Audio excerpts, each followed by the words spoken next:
Well, welcome, and of course, Baruch Ata Adonai Eloheinu Melech HaOlam Asher Kitshanu b'mitzvotav v'tzivanu la'asok b'divrei Torah.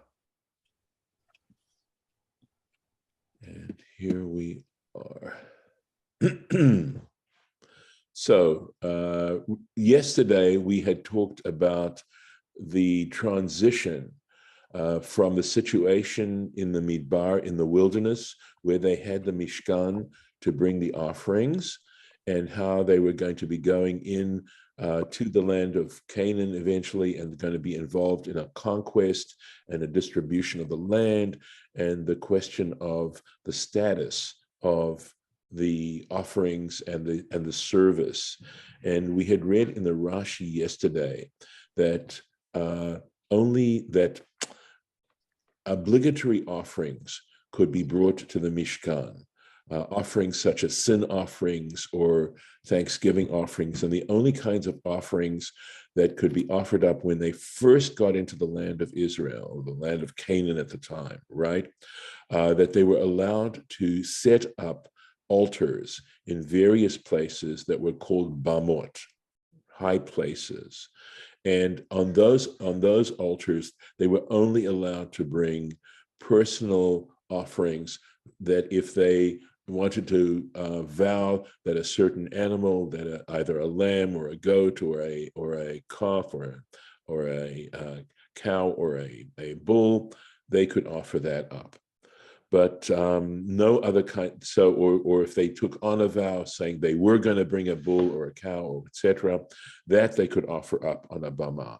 But they could not bring any of the offerings that are mentioned. So, for example, in the first part of Leviticus or Numbers, statutory offerings, they could not do that. And for that happened for the first 14 years. And then after 14 years, they established a shrine. We'll call it a shrine in Shiloh. And in Shiloh, they could bring these obligatory or statutory offerings. They could. But at the same time, the bamot were still permitted. There wasn't one unique place where they had to bring offerings. They were allowed to continue to practice at the shrines. And in fact, there was a time when it stopped at Shiloh and it went on to Nov and Givon and other places until Solomon finally built the temple in Jerusalem. And once the temple was built, the practices of offering sacrifices at the bamot was forbidden. And we read in the book of Kings how hard it was to stop this practice, because obviously people thought they were doing something good. And the prophets warned them about it. They really tried to centralize the offerings to the temple alone. And at that point, the practice of bamot was forbidden, but people kept doing it. We read this. So just to reiterate what happened. Golda, do you want a follow-up question? Okay. No, thank you. That did it. Okay, perfect. Qualified. Okay, thank you. Forgive me, I'm still having a little bit of congestion. So let's get back into the text here.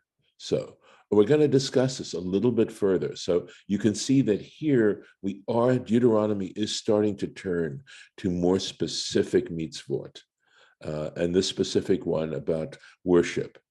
Va'avartim et hayarden, you shall cross over the Jordan. V'yeshavtim ba'aretz, and you shall dwell in the land asher Hashem Elokechem manchiletchem, which the Lord your God is giving you as a possession. V'heiniach lachem, and he will give you rest. Mikol oivechem, from all your enemies, misaviv, around you. V'yishavtem betach, and you shall dwell securely. Rashi. V'avartem et hayarden v'yashavtem ba'aretz. You shall cross over the Jordan and dwell in the land. Tachlakuha, that you shall divide it up, right, apportion it to the various tribes. Ve'yehe kol echad makir et chelko, so that every person recognizes their specific portion They'll know where they are supposed to be. Ve'et shivto, and his tribe, because it was divided up according to tribes. V'hiniach lachem, okay. La'achar kibush, so he says, I said that it basically meant to give them rest after kibush, after the conquest, v'chaluk, and after apportioning the land, umenucha, and settling. So, and he quotes Judges 3, min hagoyim asher heniach Hashem, and from those nations where God had placed them, I'm going to say, or gave them, had placed around them, lenasot bam et Yisrael. I think this is a continuation of the Judges verse, to test through them the Israelites. End of it. Ve'ein zo ela bimei David, and this didn't happen until the days of King David. And we know that King David, had that up to the point of King David, they were constantly having fights with surrounding nations, and especially the Philistines, who also came in. I believe they came from Crete. They were a nation that came and settled in that area and had come from Crete. And so there was this competition between the Philistines and the Israelites for a long, long time, until David finally was able to subdue them. So, going to the next verse. V'haya hamakom asher yivchar Hashem Elokechem bo, and it shall be that the place which the Lord your God shall choose it, or in it, l'shaken shmo sham, to cause his name to abide there. Shama taviu, there you should bring et kol asher anochi mitzaveh etchem, all that which I command you. And goes into this. And these are now going to be statutory, right, offerings. And of course, we're referring now to the temple, but we'll take a look at the Rashi. Olotechem, your whole offerings. That was the first offering we mentioned in the book of Leviticus. V'zivchechem, and your sacrifices. Ma'asrotechem, your tithes. Utrumat yedchem, and the gift of your hands. This is an expression we've had before. I believe Rashi is going to tell us again what that's referring to. The chol mivchar nidrechem, and all the choice of your vows, asher tidru lashem, which you will vow to the Lord. So once you have this rest, right, at that point, v'haya hamakom, that place, b'nu lachem beit habechira, at that point, build for yourselves the chosen house, b'Yerushalayim, in Jerusalem, v'chein hu omer b'David. And we see again how Scripture states when it comes to discussing David, and that's Samuel 2, the second book of Samuel, chapter 7. Vayhi, here's the quote, Vayhi ki yashav hamelech beveito, and it was when the king was dwelling in his house, his palace, right? V'Hashem heniach lo misaviv, and God had given him rest from all around, mikol oivav, from all his enemies. Vayomer hamelech, the king said, El Natan Hanavi, to Nathan the prophet, Re'ei na, please see, Anochi Yoshev bebeit arazim, I am living in a house of cedar, Va'aron ha'Elohim, but the ark of God, Yoshev betoch ha'yiri'ah, still remains in the curtains, with the curtains. So at this particular point, David actually had hoped to build the temple himself. And of course, we know the story, how Nathan initially says, that's wonderful, great idea. And then God appears to Nathan and says, David's hands, unfortunately, are stained with blood, but his son will, in fact, build the temple.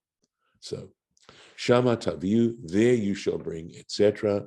Lamala amur, the Inyan Shiloh, above where it talked about bringing offerings, it was stated with regards to Shiloh. The Kan Amur Inyan Yerushalayim, But here it's stated with regards to Jerusalem. Ulachach chelkam hakatuv. Okay, and for this reason, Scripture makes a distinction between Jerusalem and these shrines and Shiloh. Litain heter ben zo lezo. So one is that it gives a permission between one and the other, between Shiloh and Jerusalem. Okay, so in other words, that you could bring these particular offerings that are listed that we just mentioned to Shiloh as well. Mishecharva Shiloh, once Shiloh, when Shiloh was destroyed, Uva'u Nov, and they came to Nov, that was the second place. Lecharva Nov, and Nov was destroyed. Uva'a Legivon, and they came to Gibeon. Hayu Habamot Mutarot. At that point, those high places were still permissible. Ad Sheba'u LeYushalayim, until they came to Jerusalem. So the reason, the underlying reason for these two similar listings is to make a distinction, that the fact that they're not all put together is to make a distinction between the one situation and the other situation. That in one sense, they were similar in that one could bring statutory offerings to Shiloh and to Jerusalem. And in one sense, they were distinct in the sense that the Bamot were now forbidden in Jerusalem. Mivchar nidrechem, the choice of your vows. Melamed, it teaches you, we can infer from this, right?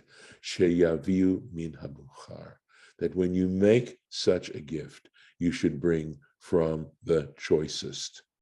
When you make a vow to bring something to God, to donate to the sanctuary, or to offer up a free will offering, you want to bring the best. And of course, this goes back to the story of Cain and Abel, where the implication is that Cain brought what was secondhand, and Abel brought the choicest. And it states specifically with Abel that he brought the best he had to offer, and Cain, it doesn't say that. It doesn't say that.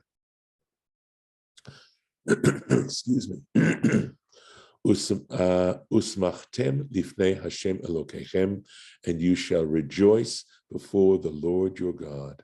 Atem, you, uvnechem, and your children, uvnot, or I should say, and your sons, uvnotechem, and your daughters, va'avdechem, and your servants, your male servants, va'amhotechem, and your maid servants, v'halevi, and the Levite, asher bisharechem, which is in your gates, who dwells amongst you, ki ein lo chelek v'nachala ichem, because he, that is the Levite, has no portion or inheritance with you. Ishamer lecha, be on guard, right? Take great care. Pen ta'aleh olotecha, lest you bring up your whole offerings, bechol makom, in any place, which you see. And this, of course, is the prohibition of the Bamot. So, and using this sort of, in strengthening this commandment by saying, be on guard, right? Hishamer lecha. And this is from the Sifrei. Litain lo taseh al hadavar. He says, what this makes, hishamer lecha, be on guard, is to make this into a negative commandment. It isn't just a statement, okay? It's not just saying, well, don't do that. It's saying, this is a command not to do it. B'chol makom asher tir'eh, any place that you see, asher ya'aleh belibcha. So Rashi's just simply, filling out the implication of that expression, which rises in your heart. In other words, whichever you want. Aval atam makriv, but in fact, you should bring offerings al pi navi. So I'll explain this in a minute. So, in other words, what's in your heart, aval atem makriv al pi navi, but you can bring offerings at the instruction of a prophet, and he gives the example, Kagon Eliyahu Bahar HaKarmel. So, for example, Elijah at Mount Carmel. So there's a big problem in the book of Kings, there is a place where Elijah wants to demonstrate to everyone that God is the true God.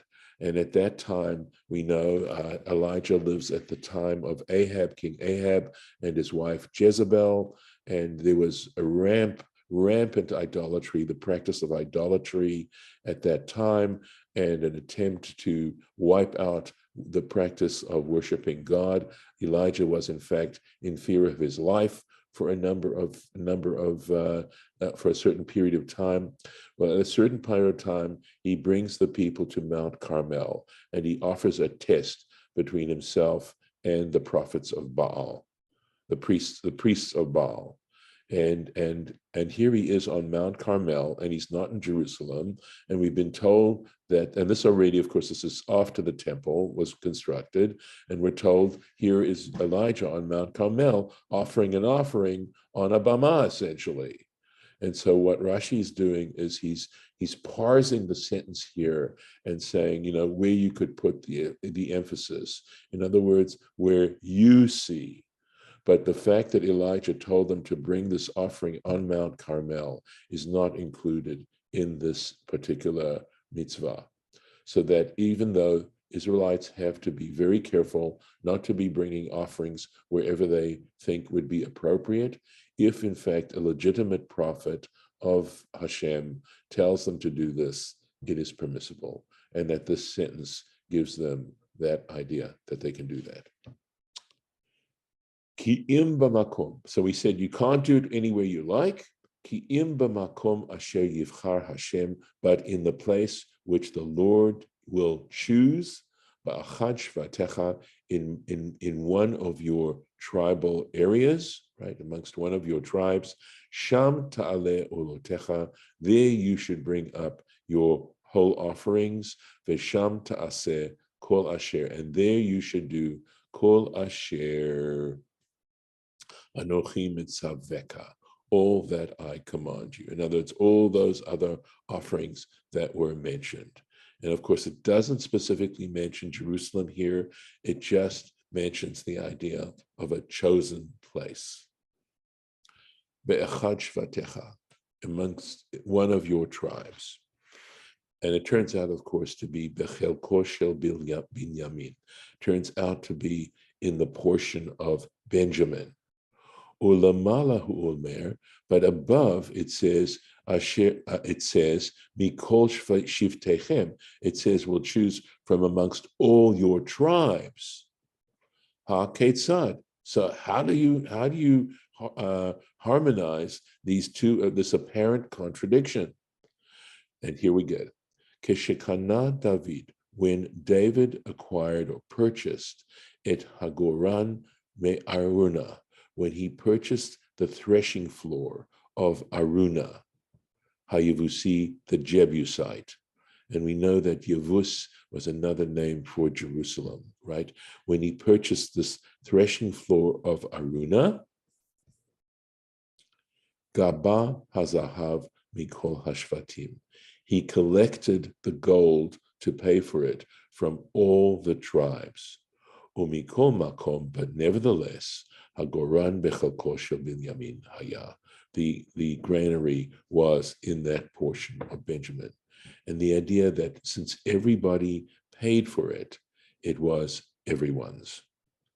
So that's how this is. And there's a lovely thought there that when you contribute to a community, acquisition, it belongs to all of you. And it's, of course, it's a privilege. There is a story, a really lovely story that is connected with the idea of the threshing floor of Aruna, and the story of the two brothers, one who was married and one and had a family, and the other one who was single, and they had come and harvested their grain, and they had put their piles of wheat. The one brother was on one side of the threshing floor, and the other brother had his material, his produce on the other side of the threshing floor. And in the middle of the night, each one of them woke up and said, the brother who was married and had a family thought to himself, my single brother, he doesn't have a family, he doesn't have anyone to take care of him in his old age, and he's living by himself. I'm going to go take some of my grain, my sacks of grain, and take it over to his side of the granary. And at the same time, the single brother woke up and said, I have a brother, he's got a wife, he has children, he has responsibilities, he has to take care of them. I don't need all that kind of stuff. So I'm going to take some sacks of grain from my side and put them on his side of the granary. And the story goes as they both got up in the middle of the night and ready to do what they had decided they were going to do. And they bumped in the middle of the granary. They bumped into each other. And when God saw this, he said, this is the spot. I want my temple. And I think it's such a powerful story as to what religion should be about and what is acceptable, what is called, what in a sense is sort of the ultimate place in our hearts to put others before ourselves. I think it's so powerful that that's why God chose that location for the temple. So, here we go. Rak b'chol avat nafshecha tizbach. Okay.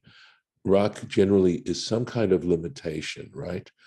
But we're going to go, I believe, into, okay, we'll see. This gets a little technical. This might be a good place for us to stop today.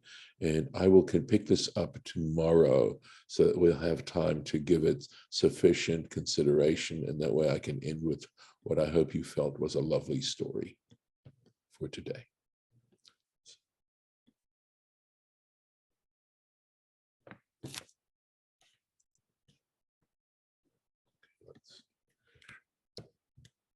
There we go. So I'm going to stop the share. We have quite a bit of time now. If anybody would like to make any comments or thoughts. I think, yeah. Go ahead. Go ahead. I'm sorry. You said something was a privilege. I did.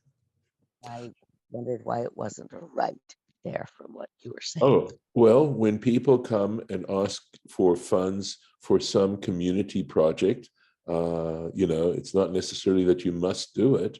It's even with the construction of the Mishkan back in Exodus, where we were reading about it, we were told it was a truma, which was considered a free will offering. Thank you. Right. So likewise, if you have a situation where there's some community project and you're given that opportunity. Lauren?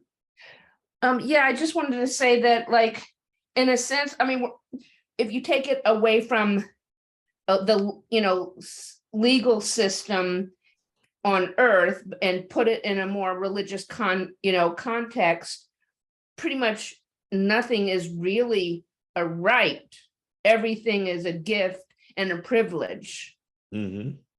I mean, we certainly have legal rights on earth, but even our legal rights can be taken away from us and are still a gift. And if, like, one trick to having an outlook that may help you survive in the face of legal rights being taken away from you is seeing them as a gift and being grateful for what you do have left, Right. which are things, the few things that are in your control, specifically your attitude.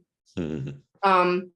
But it's a tough concept, but I believe it's true. Right. How one looks at one's relationship to the rest of the world. And you've heard me say this many times, that one of the essential elements of believing in a divine creator is this notion of what is our relationship to the universe as insignificant individuals, nevertheless, having that ability. So I know this isn't quite the same thought, but I think of that wonderful statement that says there's one thing worse than having to pay taxes. not having to pay taxes.